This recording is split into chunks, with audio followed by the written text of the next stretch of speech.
So today we have Mustafa Rasheed. Many of you or most of you should be familiar with his face. Just I know how much I see him around LinkedIn and in the startup ecosystem. He is, for those of you who are not familiar, he is a startup advisor. He is an angel investor.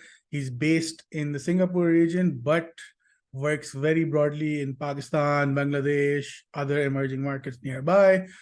There is a lot to learn from him. We have a set of questions, but if you have questions, please add them to the chat.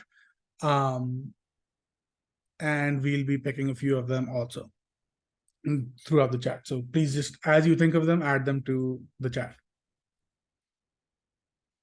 Hi, Mustafa. So I know my introduction did not do you justice. So I'd love the first question to be sort of an introduction from you, but I'll phrase the question a little bit differently, right?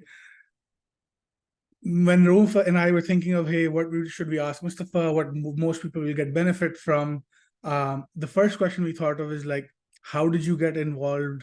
You had a pretty good corporate job before this. What made you change to be working in this startup ecosystem? What were the first few steps you took? Things like that. Hi, Haris. Thank you so much. And thanks to both of you for having me. I thought the introduction was awesome. And for a moment, I was like, is he talking about me? I was like, damn, a little bit of imposter syndrome there. Uh, so I've been in the startup ecosystem for about 11 years now. And it started with 8 years in the public sector of Singapore with an organization called Enterprise Singapore. So I was part of the advisory arm called the SME Center, where typically like the mandate was to work with businesses that are below 100 million Singapore dollars in revenue. So that covered like, trading companies, IT companies, recruiting firms, F&B, all sorts of different things. But I quickly realized that the segment that I enjoyed the most was right at the bottom, which was the startup ecosystem. And I dedicated most of those 8 years to, really nerding out to that space, working closely with incubators, accelerators, co-working spaces, entrepreneur communities, and trying to enable the ecosystem as much as I could. And I would meet about 25, 30 businesses every month and try and help them, from the government's perspective, and even helping them in terms of like, grants, tax incentives, fundraising, strategy, structure. So learned an incredible amount during that time. Went back to school, did an MBA, was working and studying at the same time. It was exhausting, but it was a lot of fun. I would highly recommend it. After that, I joined ING Bank as a venture builder in the innovation lab for 1 year. Over there, I was looking at problem statements from different departments in the bank and trying to build ventures that the bank could use and also sell in the market. After that, I joined KPMG for a short while as a director. We were building an accelerator program for Series A startups. And at that point, I felt like, after 3 or 4 months of doing that, I thought, I'm kind of like inclined to step out into the market and do something of my own. And I thought, okay, let's give this a shot, right? So at that point, I was like, okay, I've been running for like the last 10, 11 years.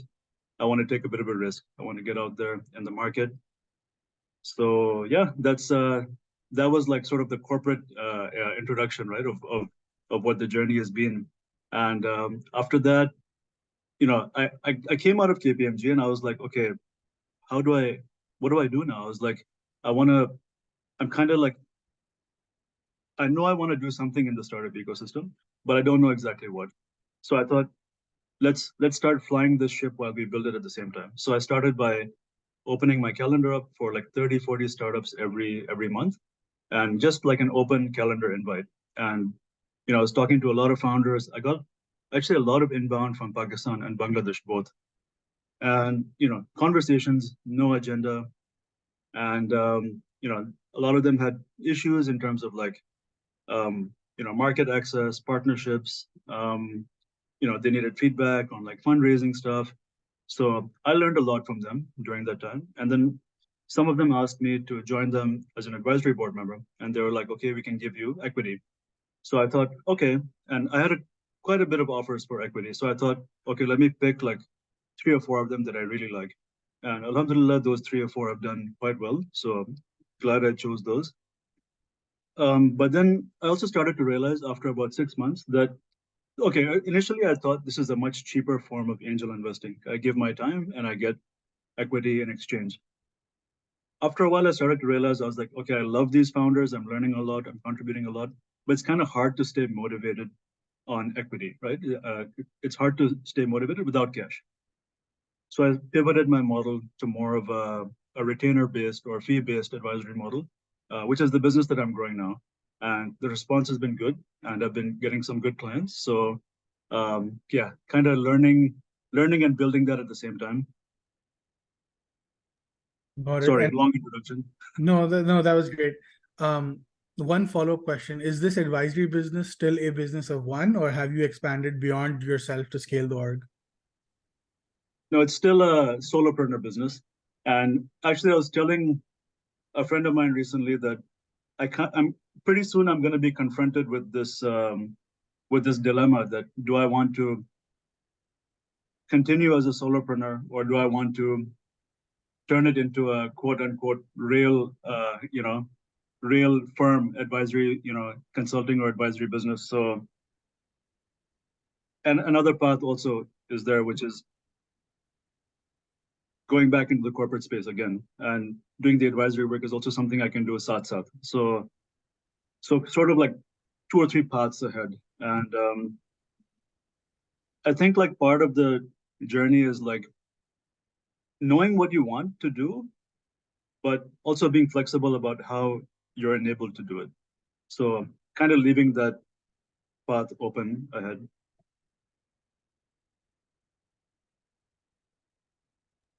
That makes sense. So in a similar vein, right, just expanding beyond that, you got interest from Pakistan, Bangladesh. Are originally, you're Pakistani origin, so that interested you. We'd love to get your opinion on where do you think the Pakistani startup market is going, just with the market downturn over the last year, and what are some, and more than that, right? More than where you think it's going, what do you think are some crucial steps that employees of Pakistani startups and also founders need to get right going forward, right? If they do these things, you think the ecosystem will be good. Yeah. So I feel like there's no doubt that the future is in the frontier and emerging markets, and Pakistan is definitely one of them.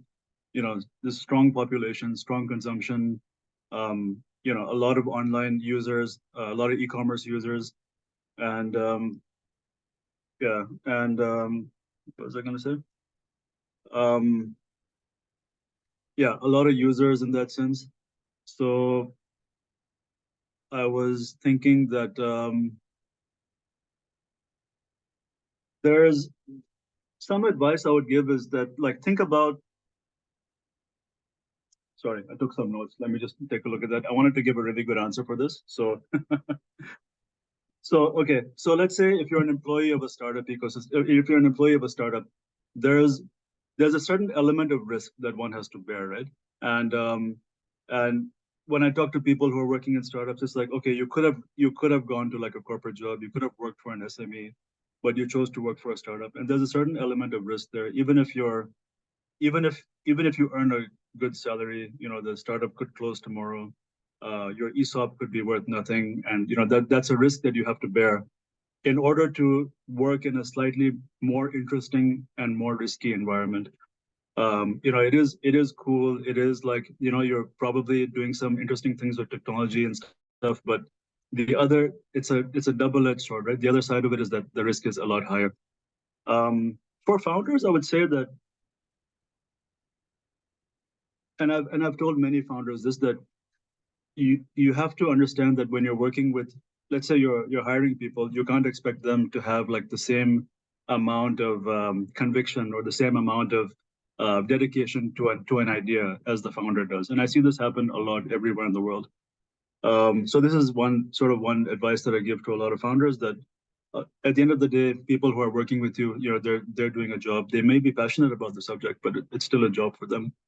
Um, Another advice I would give is that in Pakistan, there's a fair bit of like political instability, right, in the last couple of years.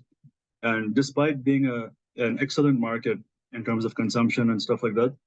There is this fear from outside of Pakistan when it comes to investing in Pakistan. And even as a Pakistani myself, I feel it too, right? So I can only imagine कि जो जिसको बिल्कुल पाकिस्तान से connection नहीं है उनको क्या feel होगा. So yeah, it's like I recommend this thing where look at registering an offshore entity, Dubai, Singapore, Hong Kong, Delaware, and also think about having distributed teams, right? So let's say once your business grows a little bit and you have a couple of people in your team, think about having one in Dubai, think about having one in Bangkok, think about having one in Indonesia, and sort of dilute that red zone effect for perception's sake. Yeah. Interesting. I have two follow-up questions to that. One is, when you angel invest or if you talk to other investors, in a risk-adjusted way, how much do Pakistani startups suffer because of this political instability, right? Like, all emerging markets are higher risk than, a more developed market. But how much more does Pakistani startups suffer because of that? A fair bit, I would say, quite a bit. Yeah, because outside of Pakistan, I wish we would hear more good news about Pakistan. So so so I think that I wish that like we'd have more good news about Pakistan, outside on the global stage. So yeah, I feel like Pakistan does suffer a fair bit when it comes to this negative perception. And we do hear good stuff in the startup ecosystem from time to time. Like in Singapore, we have startups that get into accelerator programs, and it's only then that we hear about the economy outside of Pakistan. There's so many million people are under the age of 35. So yeah. Okay, that makes sense. The other follow-up, again, small follow-up question was, you mentioned your advice is to have distributed teams and sort of the perception of being less risky, or actually being less risky. What about like this whole movement? I didn't want to touch on this topic, but it's kind of there, is like this idea of startups won't do good when they're remote, and people want them to go back to an office, and there's a lot of thought leaders, especially from the US, that have started sort of pushing this thing of remote doesn't work and you're less productive, all of this. How do you balance perception of less risk by going distributed versus investors not thinking remote can work, right? I think that generally the perception, like in Singapore, is that you don't have to be all in one place to be effective. Personally, like over the last couple of years during COVID in my corporate jobs, I haven't really been office bound majority of the time. And I think I was pretty effective in my work. So, and a lot of corporates today, even, they'll have more hybrid work, I would say. So I would say the effectiveness of the business or the team, it doesn't come down to like whether they are in the same place together. It's really comes down to the people that you onboard on your team. Yeah. So I would say culture trumps location when it comes to work. Yeah. Okay, that makes sense. I have one more question, then we're gonna switch for a little bit to crowdsource questions and then come back. So this last question is, in your opinion, how should startups think about fundraising? And more particularly, the questions we see often in our community is like, when should I first fundraise? Like, that's one of the common mistakes of like people going too early to fundraise without any traction, just on an idea, things like that. So what's your recommendation there for sort of aspiring founders? I think like very few people can fundraise with just a pitch deck and an idea. So I know that there are some success stories out there of people who have done it, but these kind of stories are very few and far between, right? So if you're going out to fundraise, you should have everything in order as much as you can at that stage. So have a pitch deck, not too extensive, maybe 15 slides or so. Have the idea well thought out and possibly written down, in some sort of a document that somebody can read. go out and do research, right? Talk to people who you think will be your user, who will be your first customers. That is validation, right? So if you have that kind of validation from the people who you think will be the customers of this product, ideally if they're corporations, or ideally if they're even if it's a B2C product, think of it as getting that sort of that soft validation first. And when you can go and tell investors that, yes, I've spoken to like 50 people who say that this is a real pain point and they're willing to pay money for this solution, that's something that's very appealing for investors. Yeah, I'd agree with that. I'd add two more things, which Mhm. is, I don't know, again, I don't know if they're common in Pakistan, but for B2B businesses, getting LOIs, so letters of interest, works really well with investors. Yes. And then the second thing that commonly I see in pitch decks is people think the traction slide is for sales, although what Mustafa just mentioned, going out talking to 50 people is really good traction. Yes. So is like building something, so is onboarding a team member. All of these things are good traction for a startup. So don't think it's only sales. A lot of this is, counts towards you building your startup. Yeah. And Um, and go ahead. one quick point. Don't give the investor that you're dependent on their money to create the business. The logic should be that this business is going to be created, and we'll get to our milestones in 6 months. But if you invest, we can get there in 3 months. Yeah, that makes sense. Total sense. We have a question from Maruk Raza. And Maruk, if you don't mind just unmuting and asking a question. Sure, thank you, Harris. So I will start with my introduction. You can say, an aspiring founder because I haven't launched, so I am not calling myself founder at the moment. But yes, my question is, I'm bootstrapping my venture. Recently resigned from my corporate handsome job, or I'm like working on it. But before going to the angel investors or before going to the VCs, I'm very much like needing advice from people. But it's again a dilemma that you should not go for anybody for the advice, because you should be very careful about it. So how to find right people who you can believe they can become your mentor, because your values, your mindset is aligned with them. So how to find, and I was trying to find a few people, and some are coming back with the paid list that this is the charges of the services. But at the moment, if we cannot afford for like launching stuff and all, we cannot afford the advisory part as well. So what is your advice on this? How to That's find a the advice on how to find advisor? that's a common conversation in my inbox as well. So so because I do a paid advisory. I did a lot of equity based stuff, and sometimes I do equity based stuff still as well. But I would say that have conversations first. Open up the conversation, meet the person for a coffee, have a call with them, and you also don't need to ask them immediately to be your mentor, right? Speak to them once or twice and see, okay, does it fit? Does it feel right? Um, and then let's say moving forward, you can offer them like, let's say, I get a lot of offers to help startups fundraise on a commission basis, which I very seldom take. But that's one arrangement that you can make with them. You can offer them equity to be part of your startup. And what happens with early stage startups I've seen in Pakistan and in Bangladesh is that a lot of founders end up giving away a lot of equity in the beginning because they need help, and they think that if I don't get this person on board, if I don't get this co-founder, if I don't get this advisor, how am I going to move forward? But try not to fall into that. Try to give your equity away very, very slowly, and always put it on a vesting basis. So let's say if you do onboard an advisor and you say, okay, I'm going to give you 1.5% or 2%, put it on a vesting basis. It's going to go एक साल में या 2 साल में, according, like it will vest according to the time where they're working with you, and make sure everything is clear that what the expectations are. Um, yeah. So it doesn't always have to be for money. It can be for equity.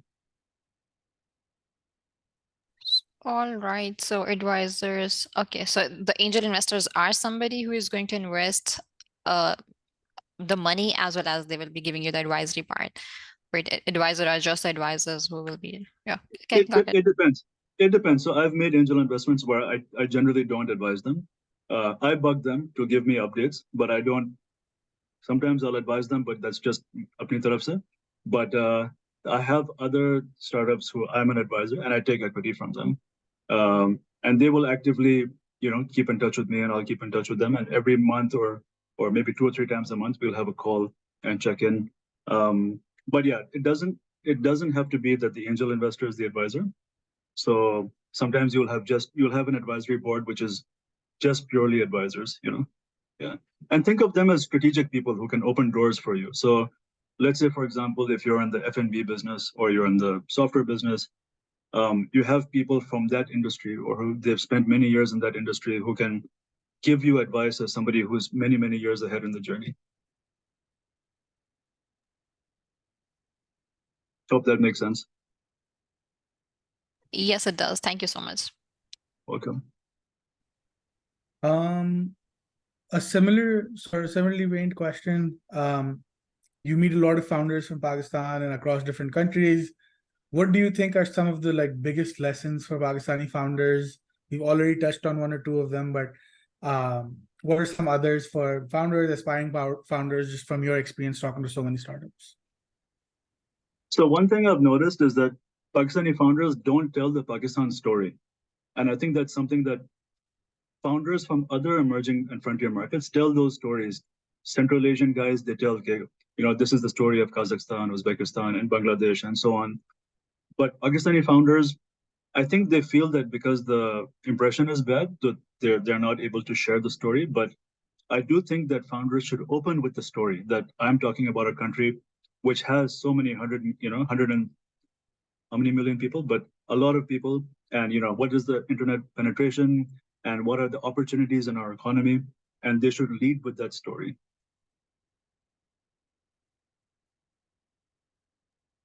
Okay. It's almost as if you should be fixing what people have misperceptions about, right? So that makes sense. Be an ambassador of your own country, right? So yeah. We have another sort of someone from the audience question. Sandesh, are you able to unmute and ask the question? If not, I'll ask it.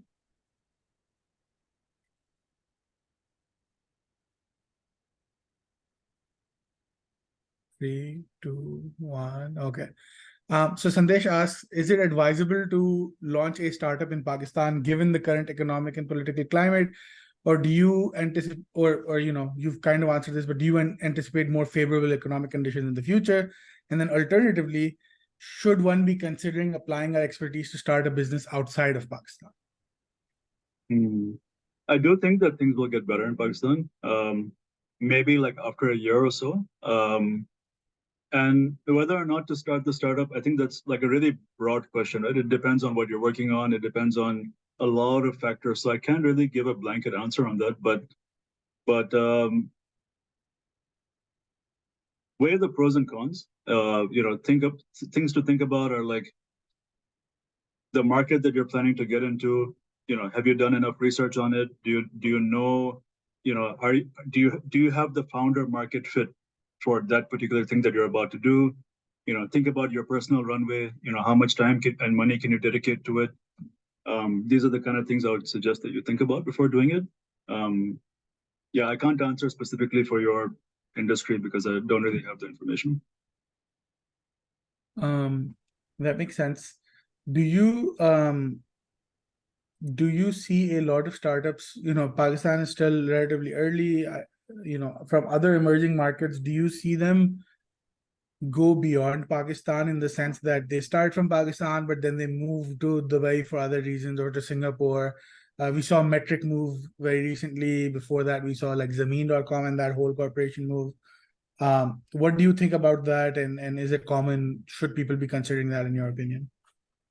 So in my experience, the startup that I'm most familiar with in this kind of scenario was Pattern, right? And Pattern reached out to me sometime early last year, and what inclined me towards them was that they reached out to me with no agenda. They're like, "Hi, Mustafa, We see that, we see you active on LinkedIn, and we see you've been active in the startup ecosystem for more than a decade.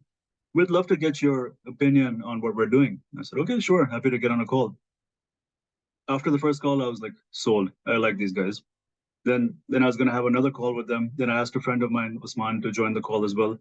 And I was like, no agenda, just hear it out. And he was like, sold. I like these guys. So I think where I really appreciated their thinking was that these guys were a Singapore registered company from day one, so they already had the intention from the beginning that we are going to be an international company.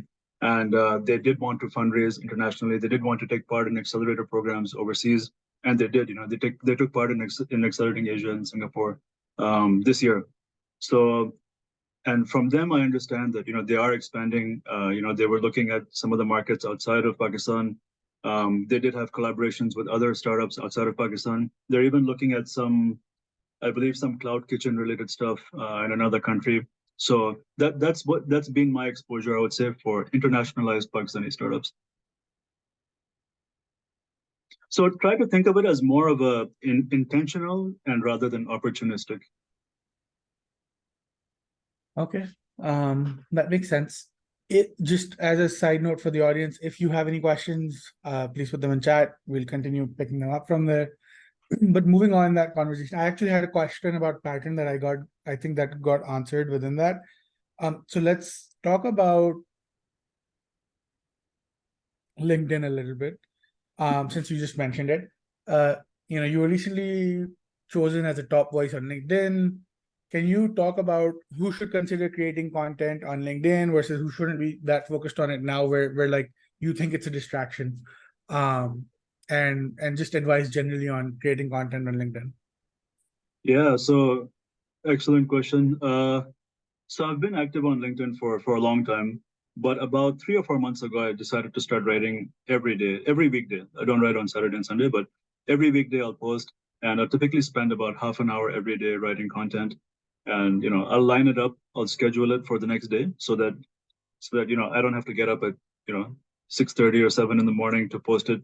I'll schedule it for very early, like 7:15 Singapore time, and I'll send it out. And then I noticed after that I started getting a lot of inbound messages from that, right? So I feel like it's been an excellent tool for networking. It's been an excellent tool for establishing myself as a subject matter expert in the space. I try to create content. So I keep it a mix between like thought-provoking stuff and educational stuff for the startup ecosystem, for people in our ecosystem and people outside of it looking in. So at least once a week, I'll post about jargon from the startup ecosystem. So like, what's a safe note? What's a down round? What's a, different things like that, so that people who are not so familiar with this jargon get to understand what it actually means. What I feel like it's not for is I feel like it's not so much for like vanity and like posting selfies and stuff like that. And I feel like it's not for ranting. It's not for like complaining. It's for like more solution oriented conversations and posts. And that's where I get the most value, and that's where I try to contribute the most value out of it, to it.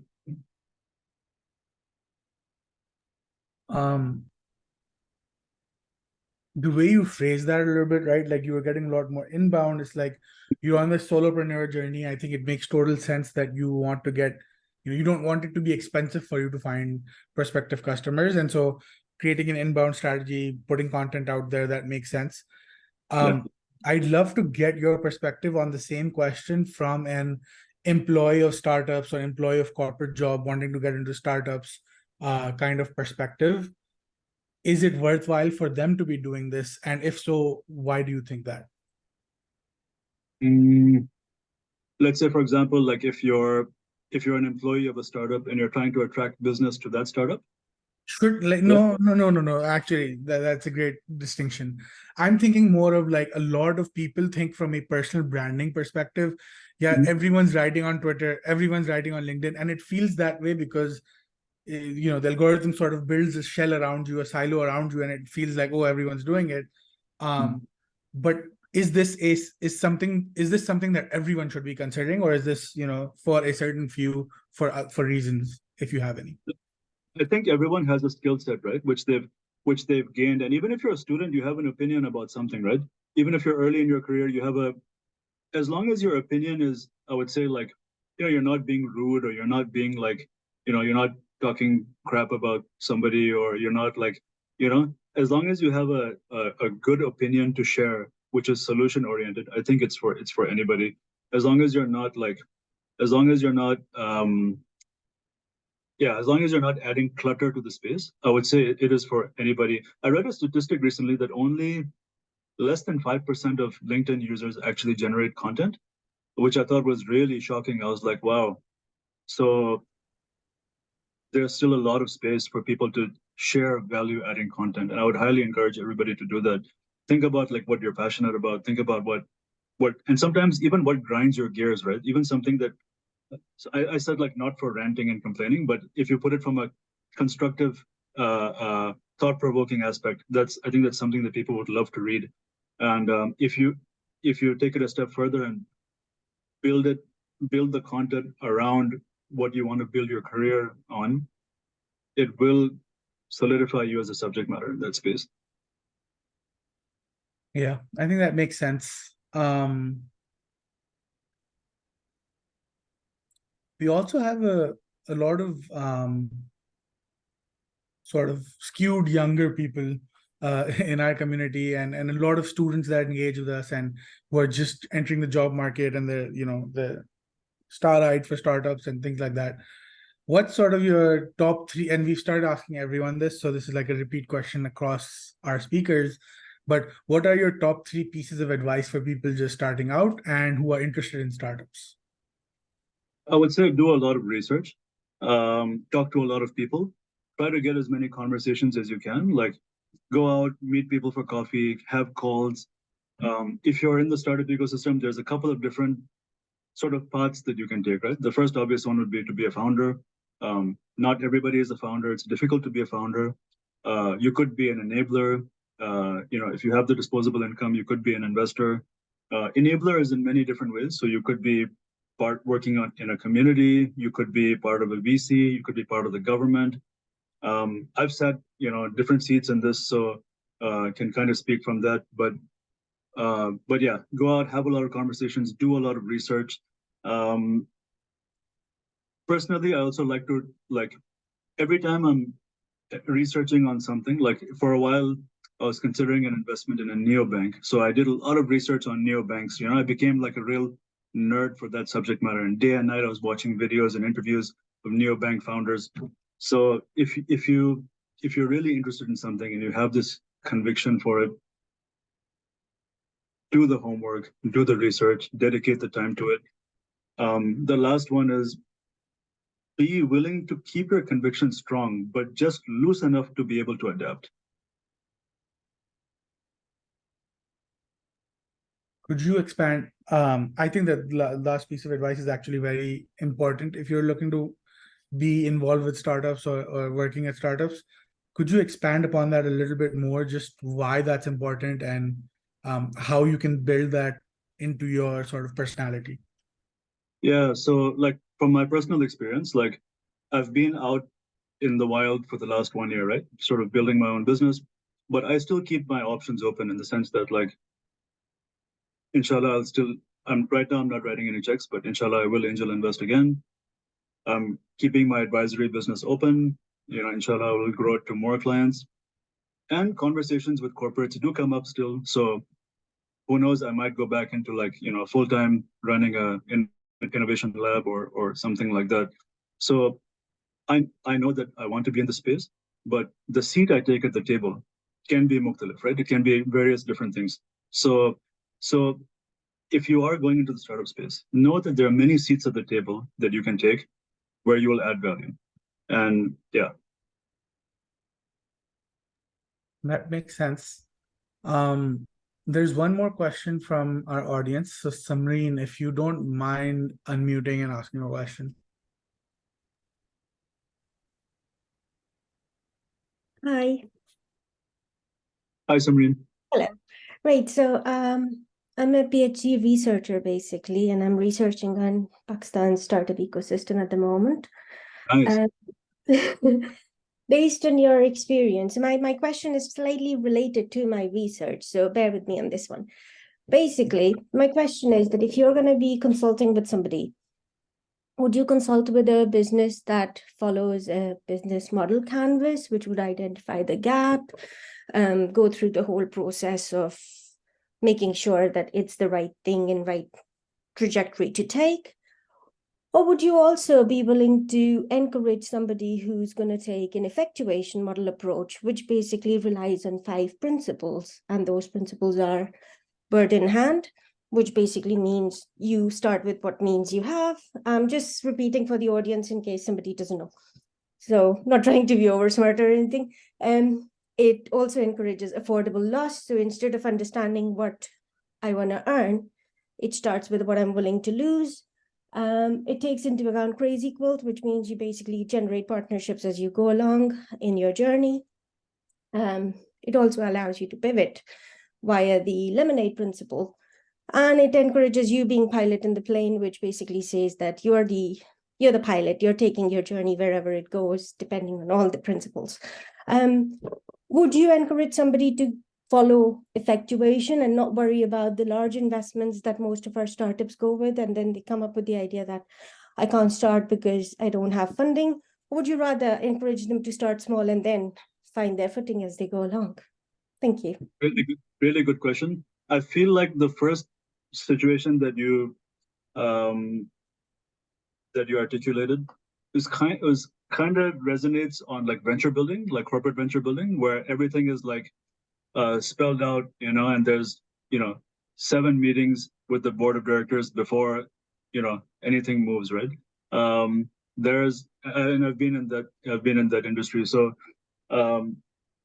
versus the second one is more of a grassroots startup approach where it's slightly more, in the positive sense, opportunistic, where I will try to piece together the parts that I have today, and I'll build from here and then go on from there. I like startups that have the structure in place already.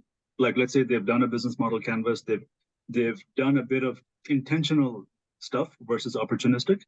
But I feel like not many founders are aware of such structured thinking, perhaps, towards building a startup.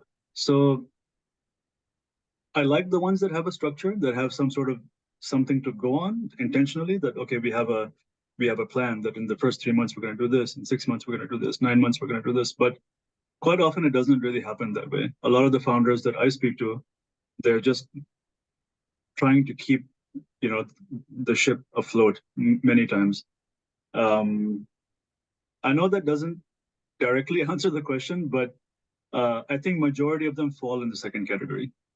Though I love the ones in the first category, and I wish I saw more of those, but I think it's still going to be some time before we see more of those. We see more of the ones in the first category in corporate innovation labs and corporate venture funds and more formalized environments, I would say. I'd add something to that, Samreen, is like, so I'll give you a product management example if you're familiar with any of this. Like, there's these frameworks of design thinking, and I don't know, you mentioned one like building a business canvas. For me, all of these are mostly like communication tools, right? And you can go the opposite way as a user of those tools and be like, oh, that tool looks good, I'm going to use that tool. Or you can do the other way around, which is, I'm building a business, how do I communicate that I know so much about the market, the differentiation, in a way that people understand? So I'm going to use that tool because it's a well understood tool by investors, right? And I almost think the second one is a better thinker because they're thinking from first principles rather than taking something that exists and then forcing their thinking into it. And usually first principles thinkers are better because a lot of startups, to get outsized returns, if we're talking about VC-backed startups, not bootstrap, not lifestyle businesses, for them to get VC level outcomes, need to be contrarian thinkers and need to be first principle thinkers. And so in my investing, I am almost a little bit worried if people are super sort of, focused on like, I'm going to use this framework, then I'm going to use this framework, then I'm going to use this framework, because usually you need to adopt frameworks to your situation, to all of that, right? And so again, and the second piece of it is, and this is not just emerging markets, I see it in the US much more than the emerging markets, which is raising money is the goal rather than raising money is the enabler of the final goal of building a big business. And that's because our praise from like the audience and the crowd and people around you is, oh, you raised so much money, you were in the news, oh my God, you're successful. The reality is those people can easily go to zero. In fact, so many of them after raising hundreds of millions, right? Yeah. And so that sort of taints what real startup building is, and people often don't see, right? Like, let's take even Pakistani examples of, oh, Bazaar raised 70 million or whoever else raised X tens of millions. They did a lot more before that. When they were raising their pre-seed, they had done a lot of work. They had built a team, they had built a warehouse before they ever went and did that. And so often these founding stories are after the fact PR stories rather than what actually happened. And, these guys were in the warehouse picking stuff up and putting it in trucks themselves. And you don't get that story because it's not a sexy story. It's not something that will be in a PR article, etc. So I just think, really most startups just fall in that second bucket, and they should. Kamreen, thanks for the question, and reach out to me on LinkedIn. I'd love to contribute to your research in any way that I can, and I would love to see it too when it's done. I'll take you up on that offer. Thank you so Awesome. much. Welcome. Okay, if there's any other questions, please add them to the chat. We'd love to know. We're ending, coming to the end of our time, so wanted to make sure I get this in before, and we can still continue asking questions. Is, you've talked a little bit about the different paths you have for yourself, what's next for you. Maybe expand on that a little bit, but more importantly, how can we help you, right? So everyone who's on this call, our community, what are you looking for next? Good question. I always refer to myself as someone who's like building a plane and flying it at the same time. So I hope to keep angel investing in the future. I hope to keep doing more advisory and consulting work. I intend to keep, remain in the startup ecosystem as long as I can because I love it. I feel like, the amount of like really like colorful people who color outside the box, get to meet a lot of interesting people, and I learn so much from every founder I speak to. So I really treasure those conversations. I think up for me in the short term is I'm looking to enable more startups. I'm looking for more advisory gigs, more consulting gigs, more board director seats and stuff like that, where I can continue to contribute to the startup ecosystem. And lately also open to corporate conversations for building corporate things as well, like innovation labs, innovation funds, and stuff like that. So those are doors I'm currently keeping open. So anything where I can learn and contribute, and I do write on LinkedIn almost every day. So any things where you feel like I could share more knowledge on, I'd be very happy to know about that. I'd be very happy to share my knowledge more. And I think that's it for now. And feel free to connect with me if I can be of any help. And I can't think of anything else for now, but that's it for now. Okay, we've got one last question. Okay, so I'll ask the question for them.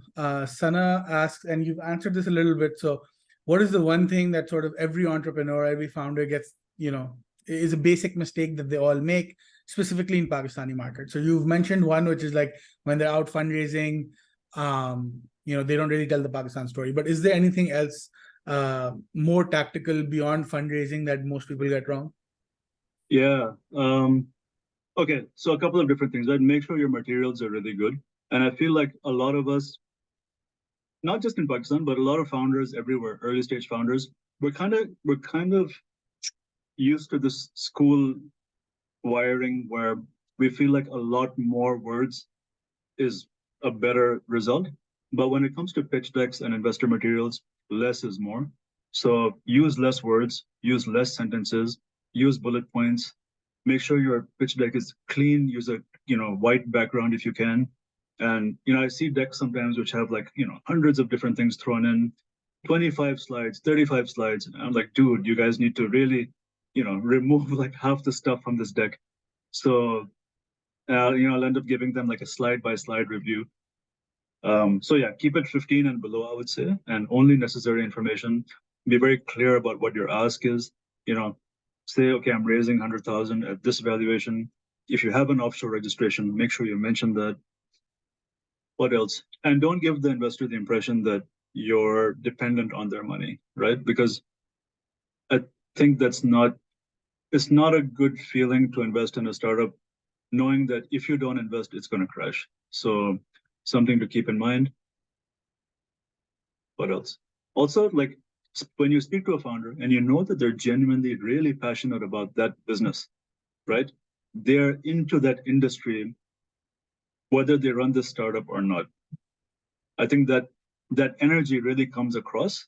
So if you can build that, grow that, be a nerd for that subject matter, it really comes across. So I can't stress that enough.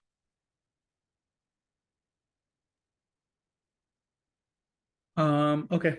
Actually, we'll take one more question because I personally like it a lot. So I feel that when I talk to Rauf about the Pakistani startup ecosystem.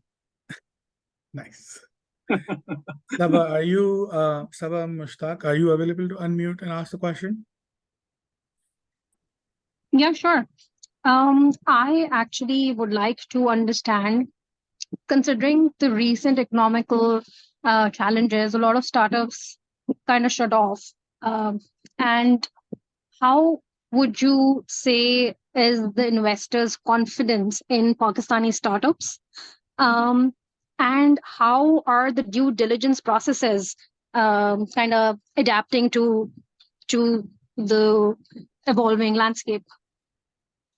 Yeah, so confidence is low, right? I would say it's quite low because first of all, the governance issues, the currency issues, all of these, add to the. It's not nice to say, but I think of it as like the red zone effect, right? So anything you can do to dilute the red zone effect is gives you meaningful results. So investor confidence is low in Pakistan, which is why I always encourage like really serious founders to think about registering outside of Pakistan, attend an incubator accelerator program, in a developed market if you can. These kind of things make a huge difference, and it automatically makes your startup a lot more investable. I do hope to see the day where like 100% like homegrown, literally from the ground up startups in Pakistan have no issue fundraising. I hope to see that day, and there are startups like that, but I hope to see it more commonplace. But today, I don't think that's the case.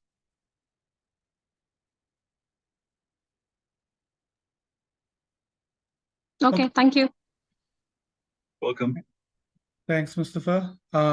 I think we'll end it there. So thank you so much for joining us and giving us so much of your time. As a reminder note for everyone else, we continue to have sessions like these. So next week we're talking to someone who's going to talk about how to grow a product that grows to millions of users. The week after, we're talking to Aman from Sarmayakar about VC-backed startups, a similar topic to this. So feel free to join. It's founderpakistan.com/events. We also, as a reminder for everyone who joined late, have a job board up and running now. So if you're looking for a new role or you're hiring for a new role at startups, please go to jobs.founderpakistan.com. Thank you, Mustafa, so much. And thank you everyone else for joining. Thank you, Haris and Rauf. Thank you everyone for the awesome questions.